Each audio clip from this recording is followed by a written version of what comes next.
He said, if your theory was right, then we couldn't figure out what caused the Rosetta Stone. Napoleon actually discovered this in 1801 in Egypt. And this Rosetta Stone has 3 different languages on it. It has Egyptian hieroglyphics, and it also has Greek on it. And it all says the same thing. So the hieroglyphics, the Demotic script, and then the Greek, I think, is at the bottom here. These things say the same thing. So you know what this was? This was the key to figuring out what all these languages mean, because we knew what Greek meant, and so then we could figure out what the others meant. They're saying the same thing. So it's really, that's why, you know, there's this company out there called Rosetta Stone. You know why they're using that? Because now you can figure out what all these languages mean. Or you can learn the language. We learned the language through the Rosetta Stone. Well, if this is true, then what created the Rosetta Stone? A mind of some kind, right? If you can't make this connection, then you don't know what created the Rosetta Stone. You could say, could natural forces do this? Not based on our prior experience to say wind, rain, and erosion could have done this. This is the question you need to ask them. What natural laws or natural forces produce messages? Do you know of anyone that does? Does gravity produce a message?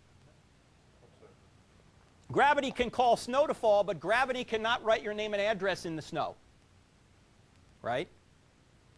Do the strong and weak nuclear forces create messages? What natural force creates a message? This is the question they will not answer. And this is what I said to Stephen. I said, Stephen, why don't these atheists claim you're wrong, simply answer this question from a naturalistic perspective? If they could answer this question from a naturalistic perspective, your case would be over. They can't. What do they say and said? It's nonsense. It's religion. It's crap. They just belch insults because there is no answer to this question. A message is positive information for a mind. Has anyone ever heard of this guy, Antony Flew? And that's the way you spell his name. It's not Anthony, it's Antony. Anyone ever heard of this guy? He wasn't as bombastic as Richard Dawkins, but he is probably 20 years older than Richard Dawkins. He literally was the top philosophical atheist of the last century. This guy has written dozens of books on atheism. In fact, he was so esteemed, he even wrote in the Encyclopedia of Philosophy. I mean, he's just a scholar. And in 2004, after over 50 years of writing that atheism was true, he finally decided that he was going to be a theist. It seems to me that the findings of more than 50 years of DNA research have provided materials for a new and enormously powerful argument to design.